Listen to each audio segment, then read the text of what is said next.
in their lives and willing to help with their problems and even compassionate when they share their troubles.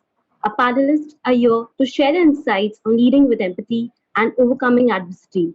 We have Robin Hills, Director of EI for Change, K.A. Narayan, President, HR Raymond Limited, Dr. Adil Maurya, CEO, the firm Doodler and social media enthusiast, and also we have Rajiv Naithani, the Chief People Officer, Infogain.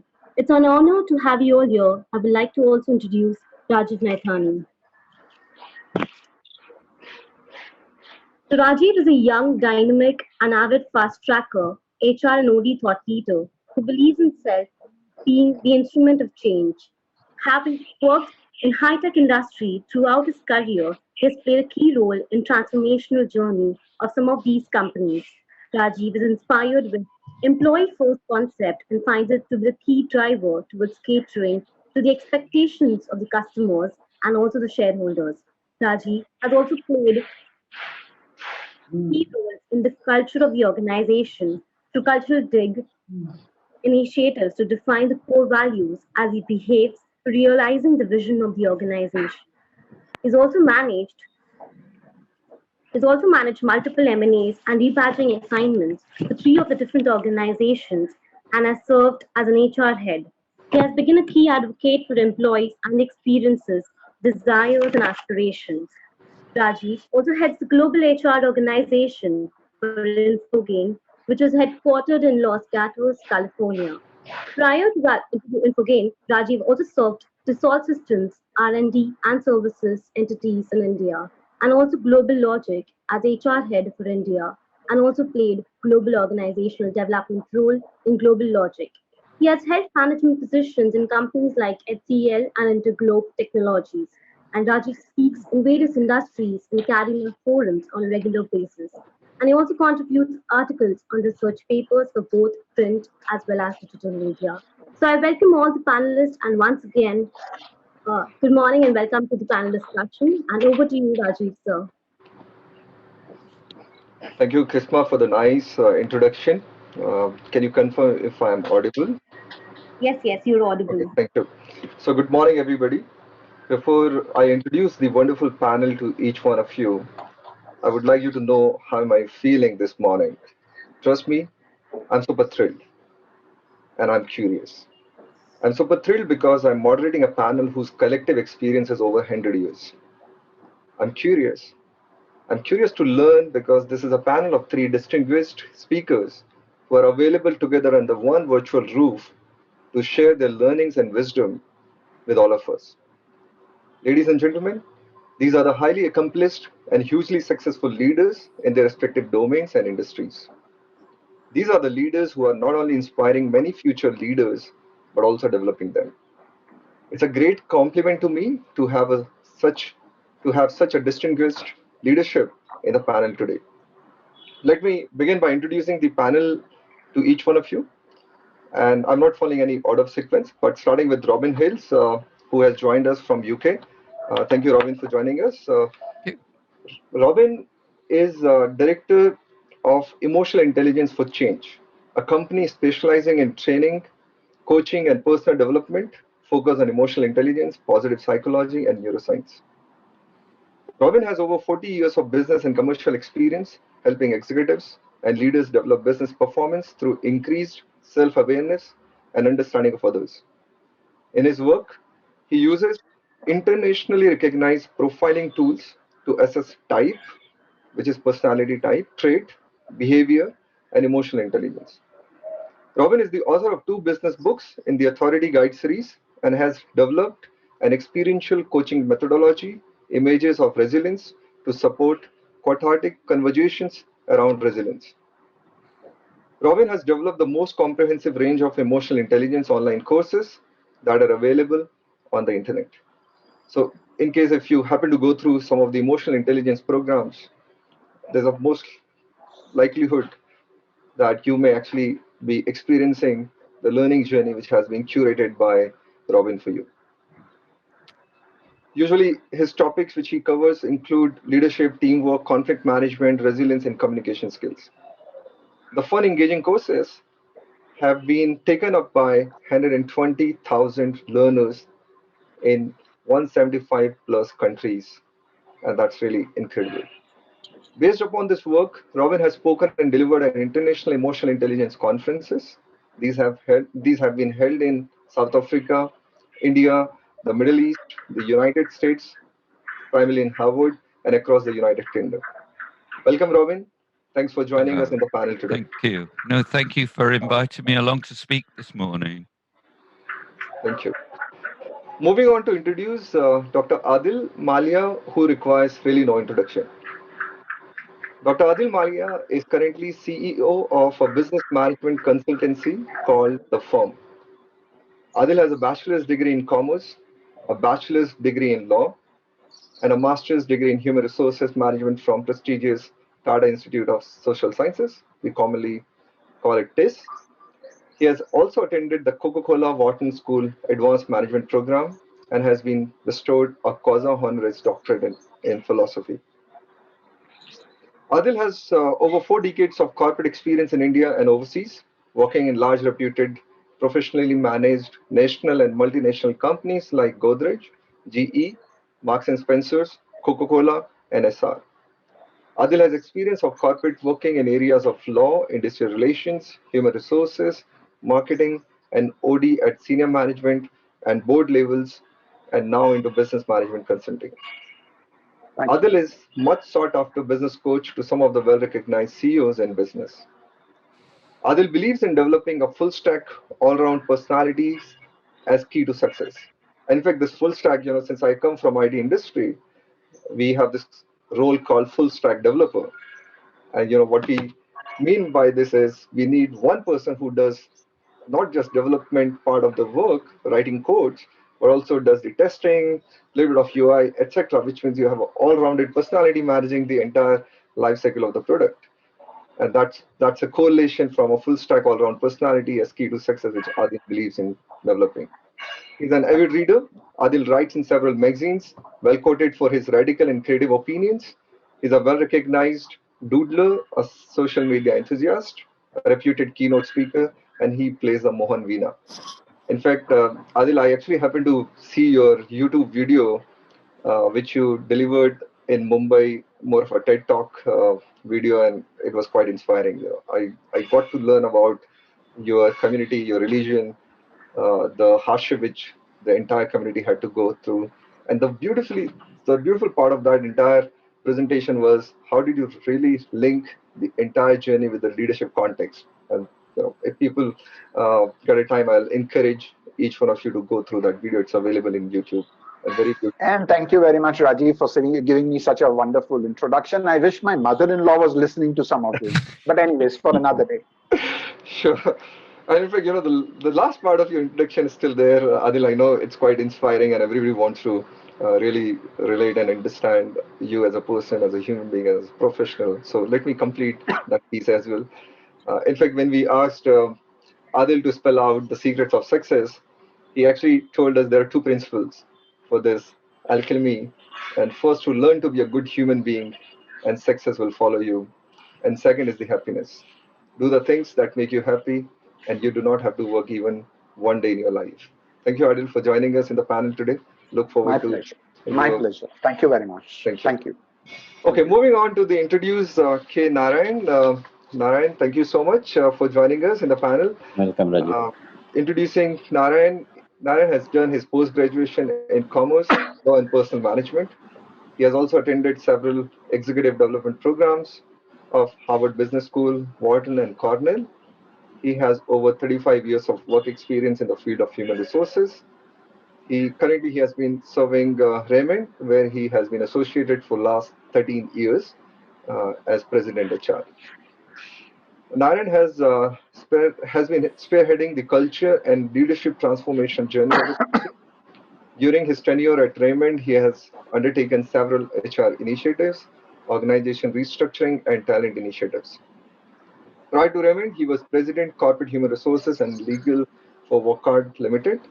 Wockhardt is a global pharmaceutical company. He worked with the organization for 19 years, joined them as a manager personnel, and really rose to the level of president and global HR with the organization. Narayan has managed and handled various global mergers and acquisitions for the organization, leadership development journey, setting up greenfields hospitals, and managed culture change initiatives.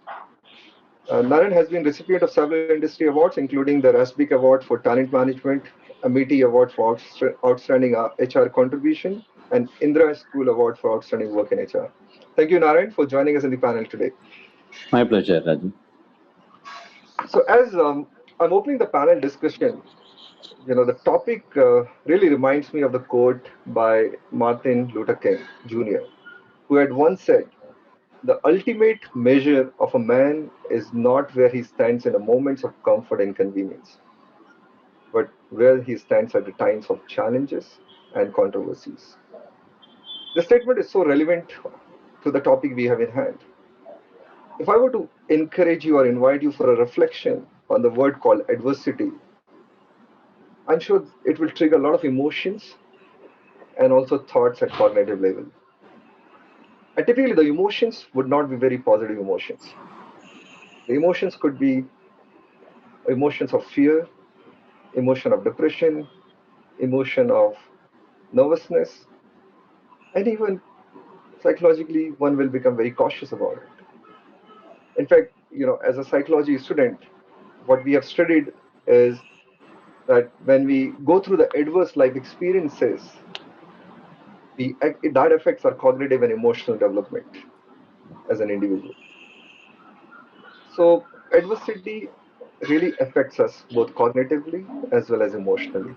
So now, in the context of corporate world, and especially as a leader, when we are dealing with adversity and crisis, how can we deal with the situation? Can we remain calm and empathetic? Would that make big difference in the lives of people who are looking up to us while we leading them? It is given that sometimes in business scenario we will have to make difficult decisions. But what is more important is how do we actually execute those decisions by impacting people in the organizations. In IT industry, that's where I come from. Throughout I worked in IT industry. It's relatively easy in my industry to ask someone to go as compared to some of the industries in India. However, what is most important in that is how do we communicate such difficult messages and remain sensitive towards the emotional and psychological needs of people.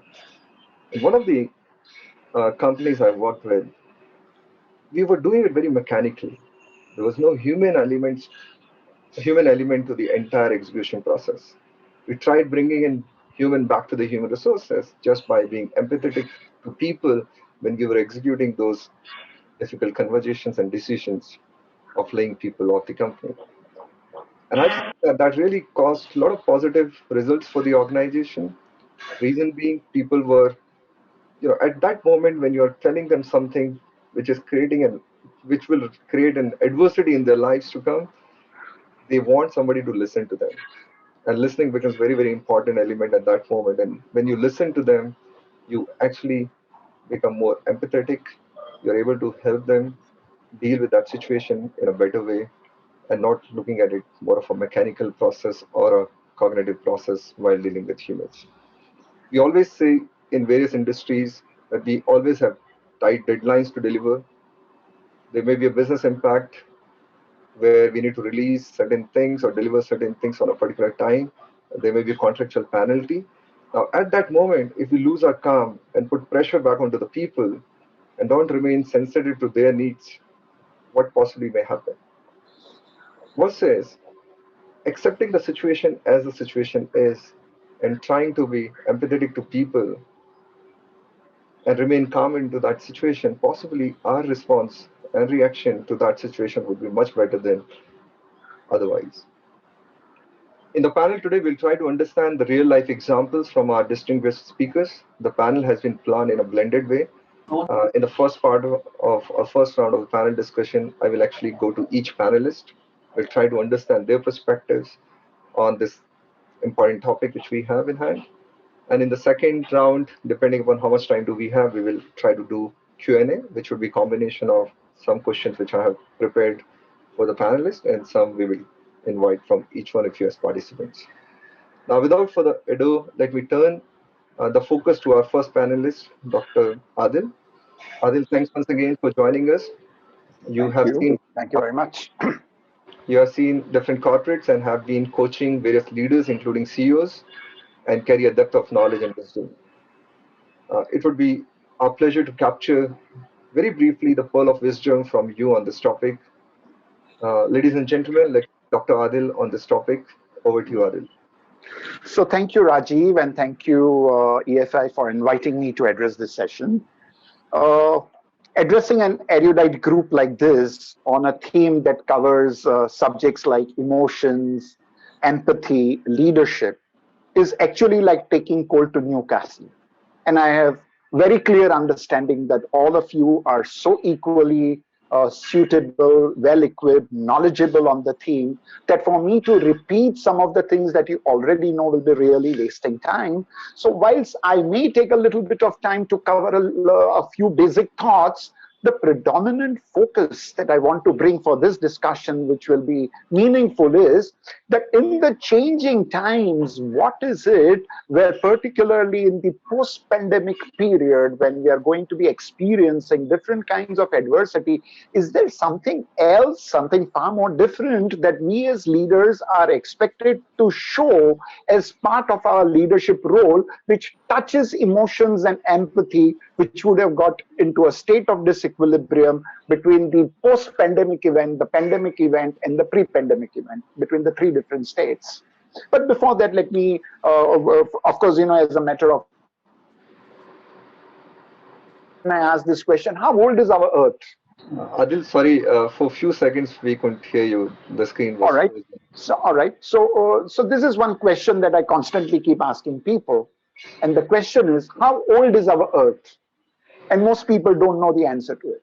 So our Earth is 4.543 billion years old. And in this 4.543 billion years of existence, there were 9 different ages that human evolution went through. First, we went through the prehistoric age. We then went into the Pleistocene age, then the Neolithic age, the Fertile Crescent age. We went into the Copper age. We went into the Bronze age. We went into the Iron age. We went into the New Ages, which dealt with paper age, communications age, knowledge age, etc. And now we are getting into the 9th, which is called the Neo Age. And in this New Age, we are talking about digitization, artificial intelligence, and all of that. So 4.543 billion years have seen a tremendous amount of changes happening in the evolution of mankind. And every time you will see that there are 2 or 3 things which are remaining common when these changes would have taken place in evolution, and there are a few things which would have gone different. So if you look at it, what could have gone different? You would have seen that the tools of manufacture would have gone different, or you would have seen tremendous numbers of skills which would have gone, which were effective and which would have become redundant. You would have seen methods of manufacturing and methods of survival which would have become different. Therefore, the beliefs would have changed according to the different stages of evolution of mankind. So whilst some of these things which would have been predominantly the factor which led to people's success in those ages, with the shift in the age, it would have meant a similar adversity to what is going to be experienced by people now when another paradigm shift which is taking place. All through you will see these 9 changes. There are 2 things remaining common. One is that it continues to be the super age of people, and we are living in times of the black swan events. So if it continues to be uniformly people as the common factor and their success throughout all these ages, we are now living in an age of black swan events. The changes are happening not at a very, very slow pace, but changes which could not have been thought of, which were defying the basic logic. No one knew of black swans, right? We always thought swans were white. But imagine that if the swan was also black, then how much of our understanding of the world and the ecology which was dependent would change, because that basic fact changed. So therefore, we are living in the super age of man in times which are defined as the black swan times of changes which are going to happen so frequently in life. Now, when all these things were changing, there are three things that remained common. If you will read the evolution of mankind, what remained common, you will see three things remaining common. Number one, success belonged to those who were masters of the skills and predominant tools of the times. So if you were in the copper age, you needed to know those skills, right? If you were in the iron age, you needed to change over and know those skills which were required at that point of time. The second was people at the center of the value creation process. And third, from amongst people, there was existence always in all the ages of leadership which had mastery not only over the skills, but over the emotions of the people that they were leading, because at each point of time, success was an outcome of discretionary energy that people gave out, and leaders who were able to foster positive environmental changes or understand emotional triggers and able to therefore create positive energy which gave discretionary effort for greater value creation were the ones who succeeded. So throughout the times, three things common: mastery over the skills of the predominant tools. Yeah. So I was trying to explain that when you go through any kind of a stimulation in any form, you will find that basically those signals are transferred to your nervous system, and from the nervous system, it goes into what we call the neurophysical changes. And these neurophysical changes release your emotions.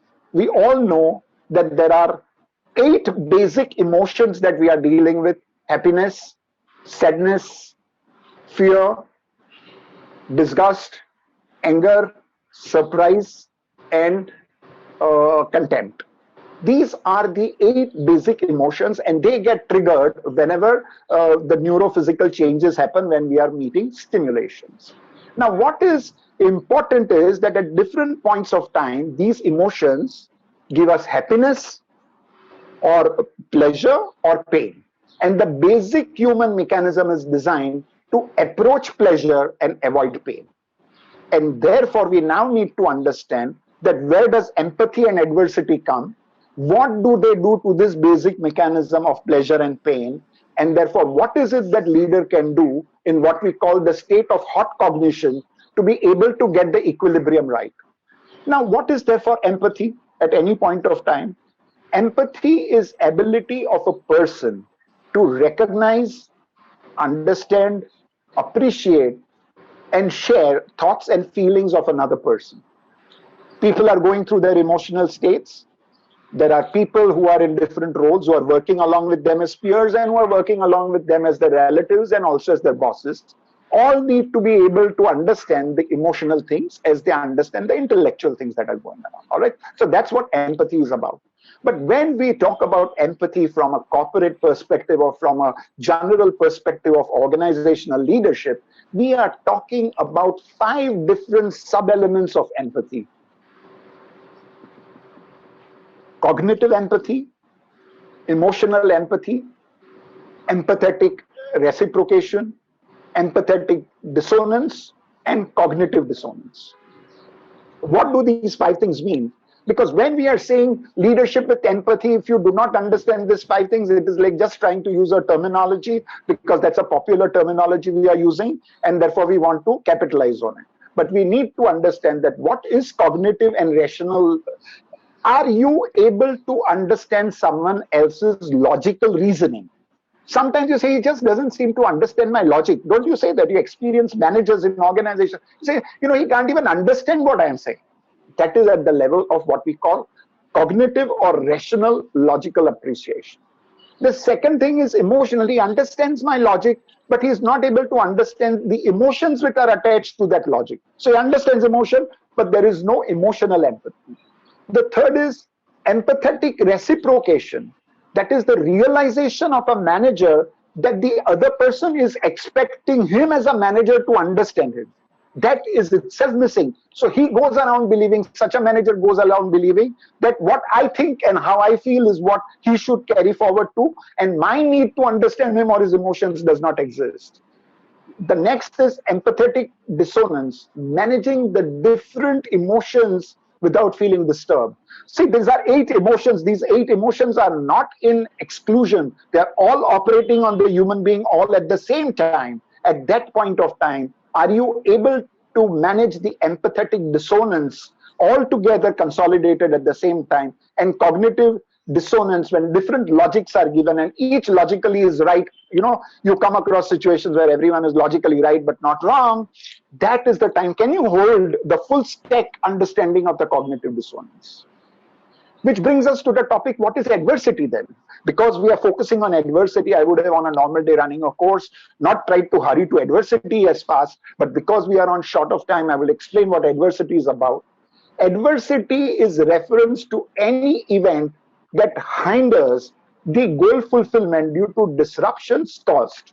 There are disruptions caused due to any of the 4 or 5 reasons, like paradigm redefining moments, or by operating challenges, like black swan events, natural calamities, pandemic, any of that which disrupts or hinders your ability to fulfill the purpose for which you had invested your energy, that causes you adversity. And when you are caused and experiencing adversity, you go through neurophysical changes, and therefore your nervous system is bound to give out very emotional responses, which disturbs the pre-situational equilibrium of emotions, which was in a state of balance. Now, that balance being disturbed, it is upon the leader to create a balance again through his understanding of empathy. Now, most leaders do not know, because they themselves have no experience of how to manage adversity. When you are managing adversity structurally from a leadership point of view, you have to go through 4 different structured zones. The first is called the zone of twilight. The second is called the zone of sustenance. The third is called the zone of redesigning and engagement, or what we call the business designing. And the fourth is the zone of connection, rededication, and reemergence. At each stage, there are different things. Now, we come to the classical last phase of my 2 or 3 minutes. We have all understood the stimulus response model, but as Frankl says, that when we talk about human beings and we talk about people, the stimulus response stage is intervened and disturbed by what is called the reaction stage. So when we are dealing with people and their emotions, we come through what is called the stimulus stage, the reaction stage, and the response stage.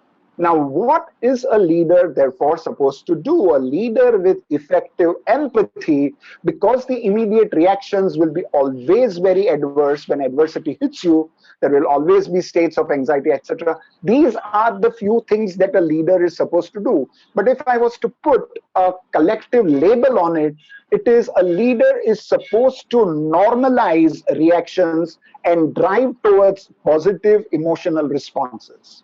This is what the role of leader who has empathetic value.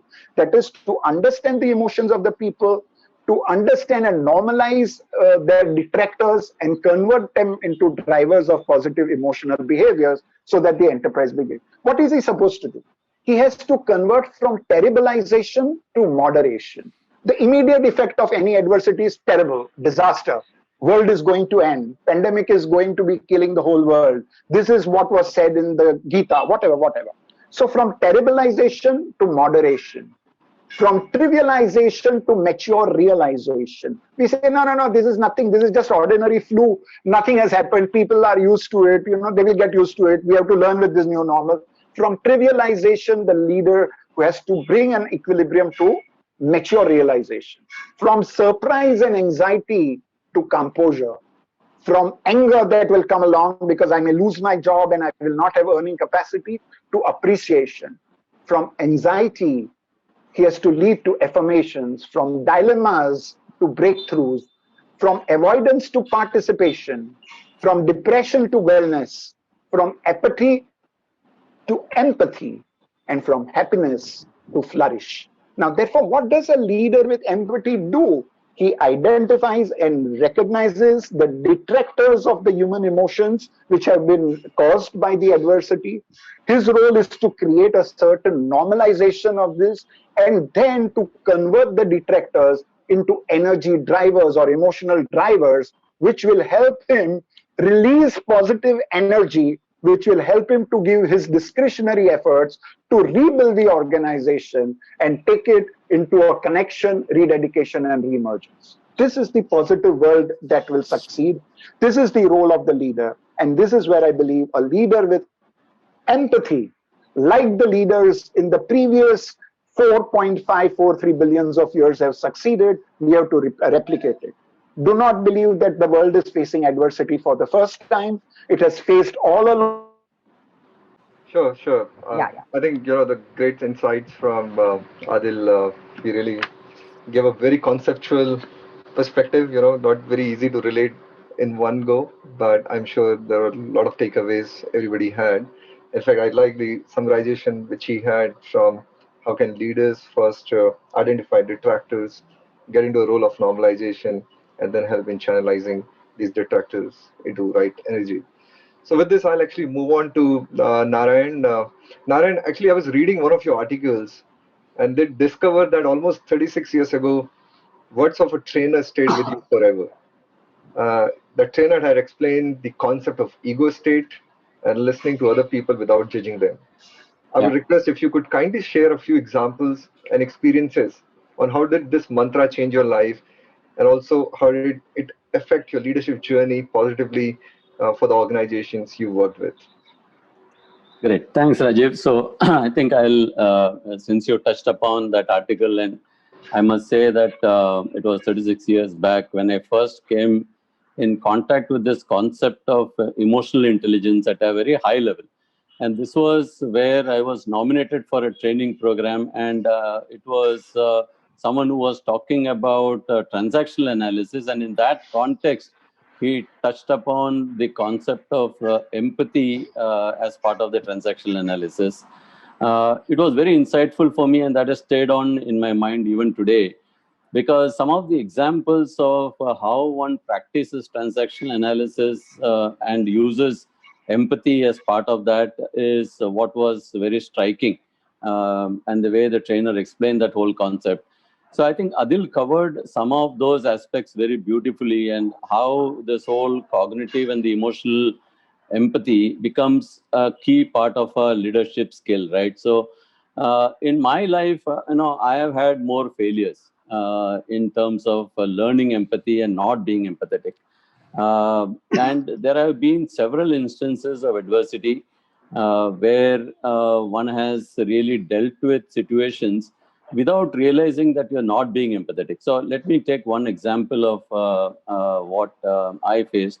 This was early in my career again, and I was sent to one of the manufacturing units to deal with a very critical IR situation. The workmen had actually sat inside the factory demonstrating on some issue which the management felt was not really justifiable. And it was a situation which became very ugly because it was instigated by some outsiders. And as typically in IR situations, one experiences, there are mixed interests and vested interests. So this was a situation where the outsiders had instigated the workmen, and they became completely irrational in terms of their expectations and demands. Now, what do you do in a situation like this? I mean, I could be empathetic and keep talking to them, but it was very clear that one couldn't meet the demands. So we had to use our own techniques of how to get them evicted from the plant, and left a situation where we could resolve the issue, solve the adversity, because it had almost paralyzed production, and it was a situation where the work had completely stopped. So we did whatever we had to do using the rule book, but at the end of the whole incident, after we came out of it, is when I sat and reflected on what someone had told me about empathy. And I said that, have I missed being empathetic and talking to the workmen and getting them to understand? What I realized as a learning from that was, while you understand this cognitively, it becomes difficult in the moment to deal with a situation when it is dealing with masses. So therefore, what is it that you do to come across as empathetic, and yet you are able to relate to the people on the shop floor to get a positive result? So it is a conflict between rationality and empathy is the way I experience this. So any rational conclusion about economics did not work. And I could have used different methods to try and communicate, but it would have continued to impact business. So the real dilemma at that point of time for me was, am I really being true to my role and therefore make sure that the business is not impacted, or do I continue to relate with them with empathy? So this was a learning for me, and that stayed on in my mind even today. uh, then, I must also talk a little bit about some of the other examples, taking over from how Adil talked about the emotional empathy. So, what I find is typically in work situation, one can define adversity in multiple ways, right? But typically, what I have seen is there have been many situations of adversity in day-to-day life in corporate life. And one of the examples that I remember is a situation where in the pharma company that I was working, the R&D is a very, very important aspect, right, of discovering drugs. And manufacturing is the other aspect of this whole, the second side of the activity, which is very important. So there were two warring groups between both sides. The R&D felt the manufacturing is not able to understand what is quality, and the manufacturing felt that the R&D was over-engineering the whole product life cycle, and therefore it is impossible to deliver that kind of a quality. So it came to a situation where unconsciously it was two very powerful people on both sides and their teams literally at each other's throat. And it came to a standstill situation, which came to a stalemate. And finally, we had to get them all into a room. It was a group of about 25 people on both sides and leaders. And we got them into a room, and a pure crucial conversation between the two as to what are their expectations, using empathy as a key underlying theme. So what we did was to tell them about empathy and empathetic listening. So that was very key, and I think the way we explained the concept, they understood how does one put oneself into the shoes of the other. And that was a situation where I think we had a 2-day full conversation, and post that it was real magic because both of them understood each other's perspective, and it came out in a way that one could have never imagined. So I think it was a situation of getting out of a real stalemate, and which could have again impacted business. So these two examples, and I must also relate the Lehman crisis, which was a global crisis, and every organization went through this in 2008, which was again a black swan event. It practically paralyzed the entire economy, and India had its own share of impact. And that was a time when organizations started looking at how do you tighten belts. And I was in a situation where the management wanted to reduce costs and therefore, make the organization profitable. So the rationality part of it said that you start pushing people, asking them to reduce cost. But what we did was a very different approach. We got a consultancy involved to look at different angles of how each one has built up their costs and how there are opportunities to reduce costs. So it was sort of a situation which was threatening the business, but there was a lot of data and fact which was then used to talk to the leaders and try to get them to understand the whole concept of how one should lead in adversity. And then I think the teams rallied around. So cross-functional teams were formed, and the typical processes of how one uses different processes to reduce costs was used. So I think that was a third example. And more recent, I must talk about the situation in which we are currently, we have multiple businesses. One of the businesses, which I'm now getting on to an example, which is more on customer empathy. While, the three examples that I talked about was more of empathy, using empathy in an adversity within the system with leadership. But what we also miss to normally understand is customer empathy. So we had a situation where the organization suddenly started going wobbly in terms of the leadership focus, and they lost focus on the customer, which resulted into serious problems on the quality of the products and the service levels. And then started scaling down in terms of the business impact and turnover.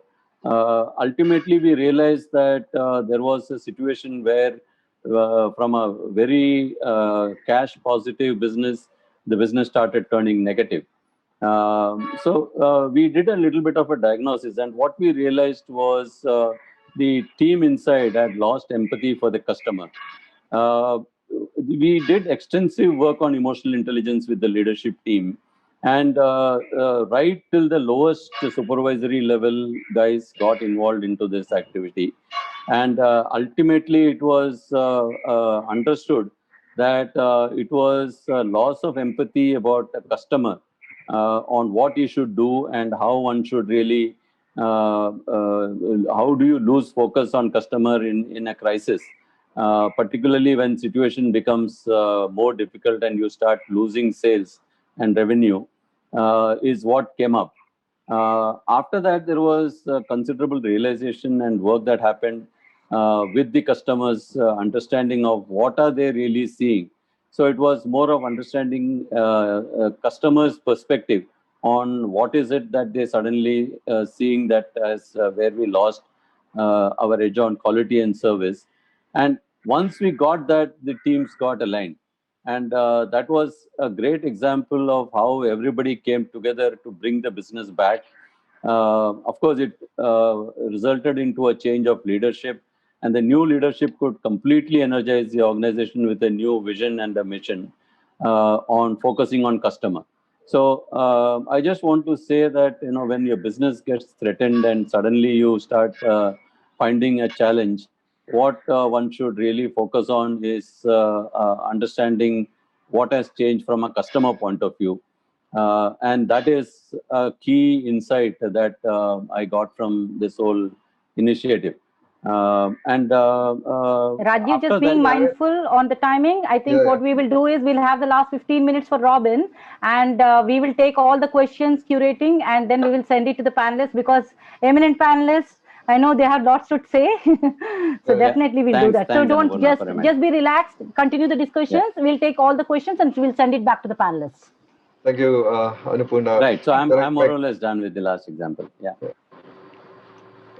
You want to finish, Narayan? Yeah. So I just wanted to conclude by saying that empathy for customer was the key learning from this adversity that we faced. And after that, the business is just back on track and really performing. So that's a great example. Thank you, Narayan, for sharing the real life examples from your own corporate journey. In fact, you talked about this conflict between rationality and empathy. And if time would have been there, I would have asked you some perspective on the M&A side of your experience on that, because but then we'll try to see if we could get there if you'll have some time.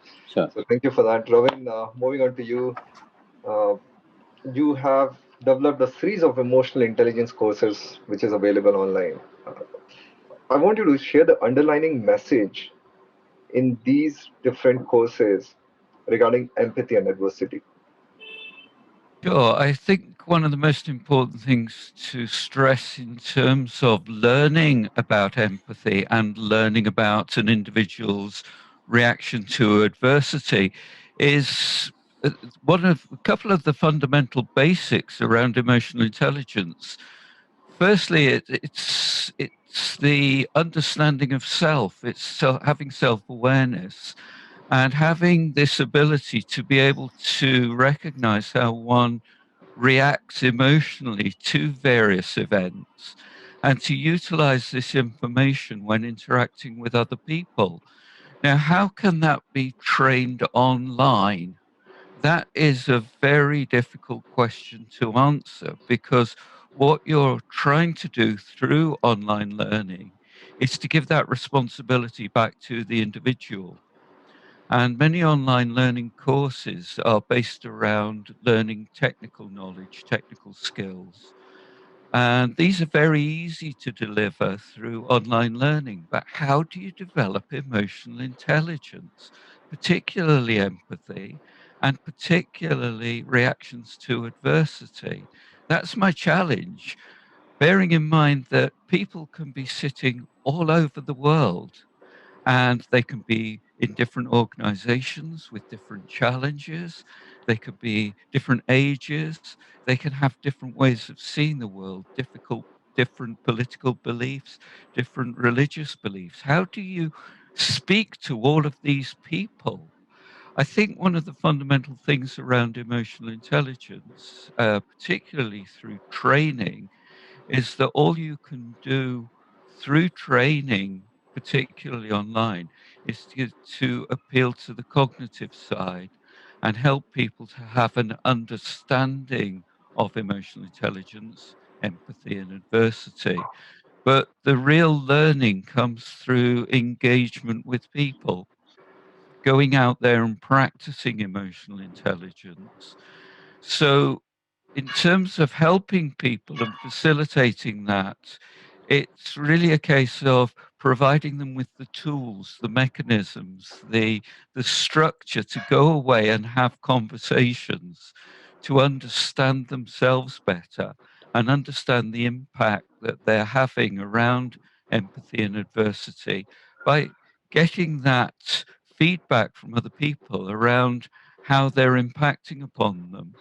So these are some of the challenges in terms of working with emotional intelligence, and whether it's being done online or whether it's being done virtually in a live session such as this, or whether it's done in a training room pre, during, and post pandemic. These are always going to be the challenges. Sure. Thank you.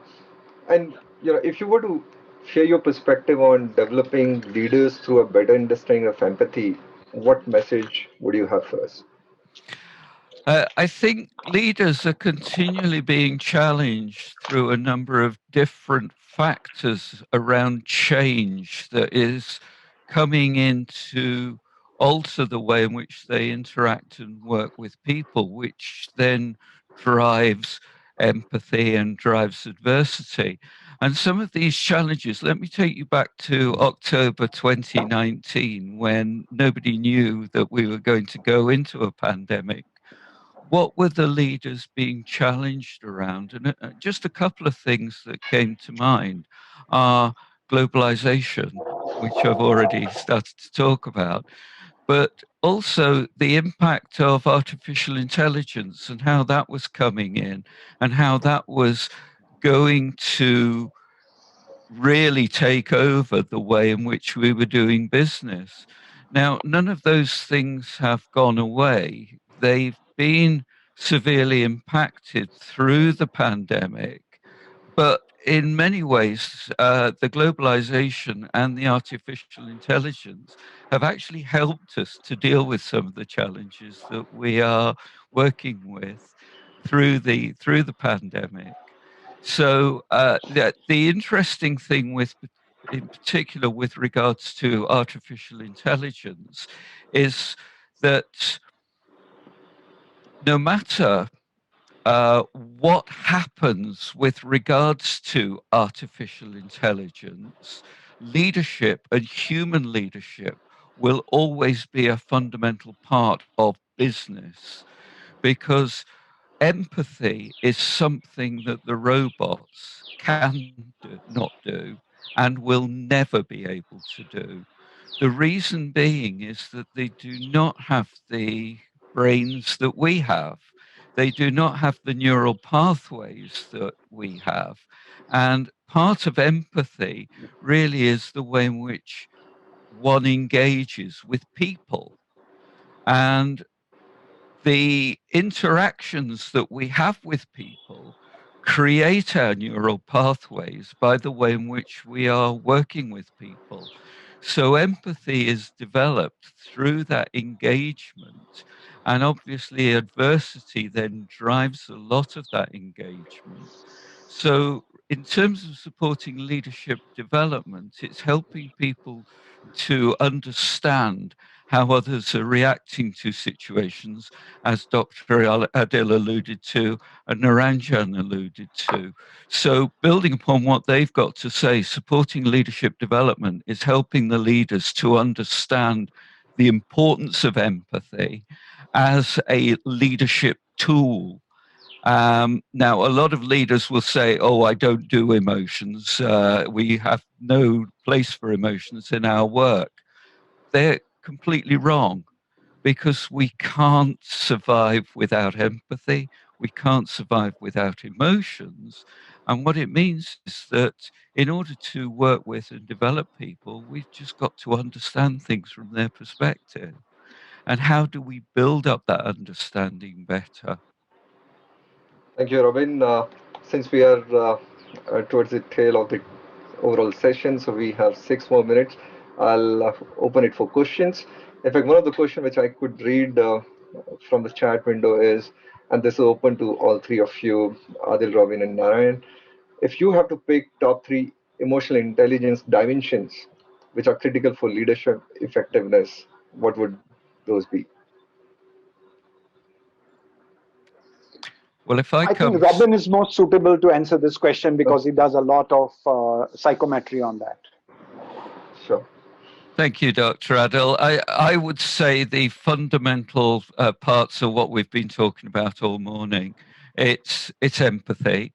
First and foremost, it's empathy because we're engaging with other people. But in order to be empathetic, one needs to be able to have that level of self-awareness that drives people forward, which is where the psychometrics, the personality assessments come in to give that understanding.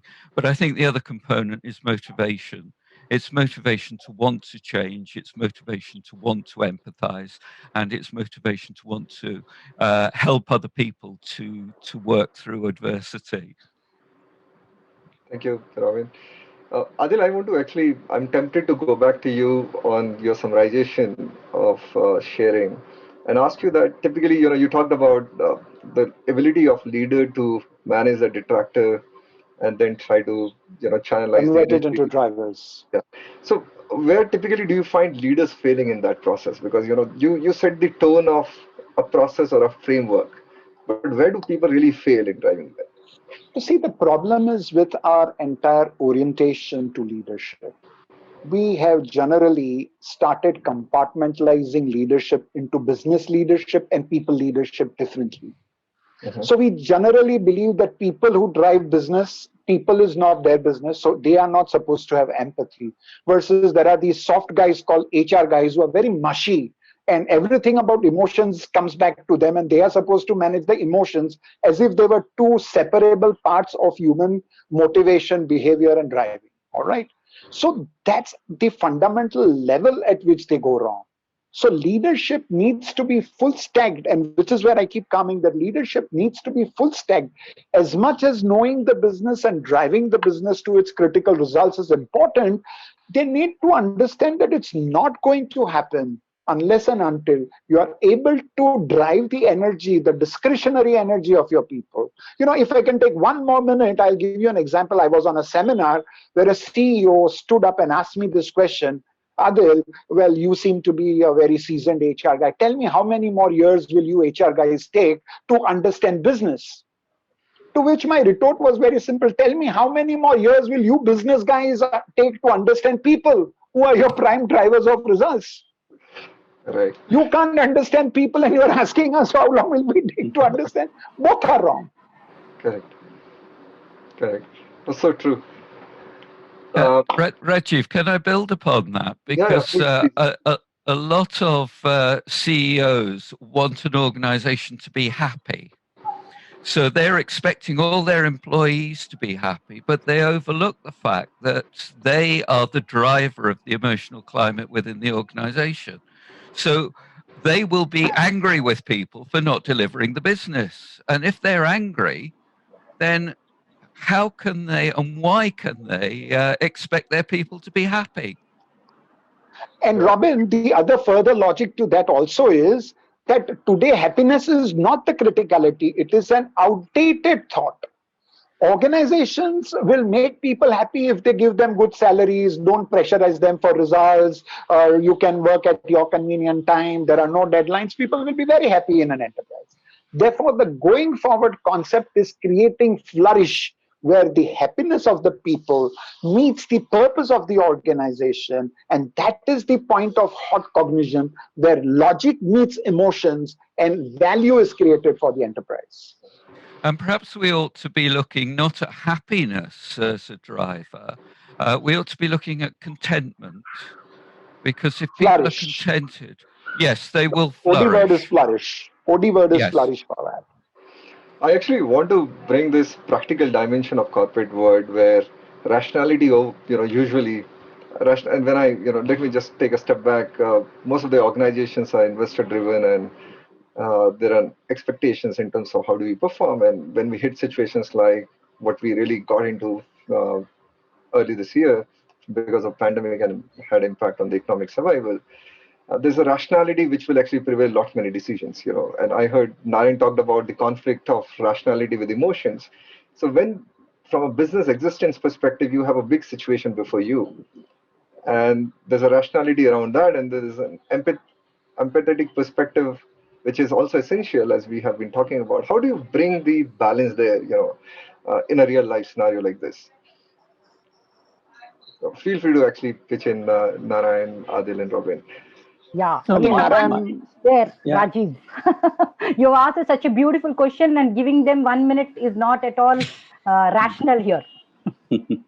So my quick response is it's a very big subject, but all human beings are rational to begin with. Okay, and the moment you are able to address to the rationality and connect to the emotions, you may not be able to convince them, but at least you are able to empathize with their situation and put yourself into their position and communicate.